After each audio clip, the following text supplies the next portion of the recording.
प्रत्येक वेळेस उपवासाला नेहमीची तीच साबुदाण्याची खिचडी, साबुदाणा वडा, चिप्स, तळलेले वगैरे पदार्थ आपण नेहमीच खातो. पण आज ना मी तुमच्यासाठी एकदम जबरदस्त आणि वेगळी युनिक अशी रेसिपी घेऊन आली आहे. आज आपण बनवणार आहोत आषाढी एकादशी स्पेशल मस्त कांदा भजीसारखी लागणारी खमंग आणि कुरकुरीत अशी उपवासाची भजी. हो, एकदम भन्नाट अशी रेसिपी आहे.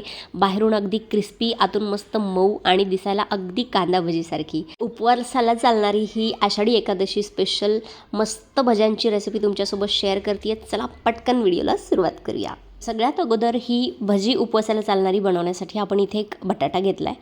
तर बटाटा आपण सोलून घेणार आहोत. वरची जी साल आहे ती आपल्याला काढून घ्यायची आहे आणि त्यानंतर आपली जी किसणी असते ज्यावरती अशा प्रकारच्या म्हणजे लच्छे निघतात बटाट्याचे किंवा कीस निघतो लांबट आकाराचा, अशा पद्धतीने आपल्याला बटाटा किसून घ्यायचा आहे. एकदम बारीक खोबरं किसण्याची जी किसणी असते बारीक छिद्रांची, त्यामध्ये अजिबात आपल्याला हा बटाटा किसायचा नाही आहे, कारण त्याच्यामध्ये खूप जास्त बारीक कीस तयार होतो. थोडासा जाडसर असा कीस निघला पाहिजे अशी किसणी इथे वापरायची आहे, थोडीशी मोठ्या छिद्रांची. आता बटाट्याचा कीस किसून झाल्यानंतर आपण एका मोठ्या अशा बाउलमध्ये काढून घेणार आहोत आणि याच्यामध्ये ना आपल्याला भरपूर असं पाणी घालायचं आहे. म्हणजे याच्यामधला जो स्टार्च असतो ना तो आपल्याला संपूर्णपणे धुवून, आपल्याला 2 ते 3 वेळेस मी बटाट्याचा जो कीस आहे तो व्यवस्थितपणे धुवून घेतला आहे. स्टार्च पूर्णपणे आपल्याला काढून घ्यायचा आहे. 2 ते 3 वेळेस धुतल्यानंतर आता हा जो स्वच्छ असा पांढरा शुभ्र बटाट्याचा कीस आहे तो एका बाउलमध्ये घेतला आहे. चवीनुसार मीठ घातलेलं आहे, जवळपास अर्धा ते पाऊण टीस्पून. त्यानंतर 2 ते 3 बारीक चिरून घेतलेल्या हिरव्या मिरच्या घातलेल्या आहेत. अर्धा चमचा जिरं घातलं आहे. 1 ते 1.5 चमचा लाल मिरची पावडर घातली आहे आणि त्यानंतर आपण इथे उपवासाला चालणारं असं राजगिऱ्याचं पीठ वापरणार आहोत. तर कुठल्याही किराणा दुकानांमध्ये तुम्हाला आता जेव्हा उपवास किंवा आषाढी एकादशी जवळ येते ना, तेव्हा मार्केटमध्ये किंवा काही मोठ्या अशा ग्रोसरी शॉपमध्ये आरामात राजगिऱ्याचं पीठ मिळून जातं.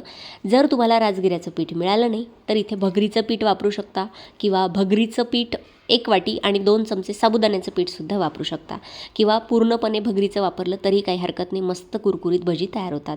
आणि त्यानंतर एकदम सोपं असं काम करायचं आहे. मस्त तेल तापायला ठेवायचं आहे आणि खमंग आणि कुरकुरीत अशी आपली जी एकदम कांदा भज्यासारखी जी भजी दिसतात त्या पद्धतीची भजी आपल्याला मस्तपैकी तळून घ्यायची आहे. एवढी जबरदस्त अशी रेसिपी लागते ना मंडळी.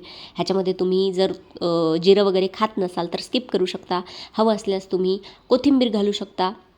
बरीच मंडळी उपवासाला कोथिंबीर जिरं खात नाहीत, तर मग ते स्किप केलं तरीही चालेल. तर पावसाळ्यामध्ये आषाढी एकादशी येते किंवा पावसाळ्यामध्ये बऱ्याच जणांना उपवास असतात, तर नेहमीच साबुदाणा वडा किंवा साबुदाण्याची खिचडी खाऊन कंटाळा येतोच. तर नवीन असं युनिक काहीतरी शोधत असाल ना मंडळी, तर ही एकदम क्रिस्पी आणि मस्त जबरदस्त अशा चवीची जी उपवासाला चालणारी भजी आहेत, नक्की एकदा ट्राय करा. एकदम भन्नाट चवीची लागतात. काही नाही, याच्यासोबत कुठली चटणी लागणार नाही आहे किंवा कुठली आमटी करायची नाही किंवा सॉससुद्धा उपवासाला चालत नाही. मस्तपैकी भरपूर अशा हिरव्या मिरच्या तळायच्या, त्यावरती मीठ टाकायचं, मस्त गरमागरम अशा या भज्यावरती ताव मारायचा. दुसरा कुठलाच फराळ करायची तुम्हाला गरज पडणार नाही. तर तुम्हीसुद्धा येत्या आषाढी एकादशीला म्हणा किंवा त्यानंतरही श्रावण सुरू होणार आहे, भरपूर उपवास असतात, व्रत असतात, तर तुम्ही अशा पद्धतीची ही अजिबात तेलकट न होणारी भजी नक्की ट्राय करा. कारण आपण ह्याच्यामध्ये पाण्याचा वापर अजिबात केलेला नाही आहे, त्यामुळे ही भजी जी आहेत अजिबात तेलकटसुद्धा होत नाही.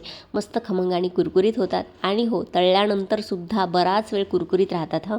असं नाही आहे की लगेचच तेलकट वगैरे झाली, अजिबात असं होत नाही.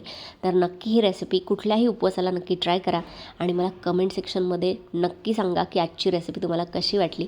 तर भजी तुम्हाला जवळून दाखवते, याच्या आवाजावरून कळत असेल की किती जास्त कुरकुरीत आणि क्रिस्पी झालेत. तर अजिबात तेलकटसुद्धा नाही आहे. बघू शकता माझ्या हाताला तेलसुद्धा लागत नाही आहे, कारण पाणीच आपण याच्यामध्ये वापरलेलं नव्हतं.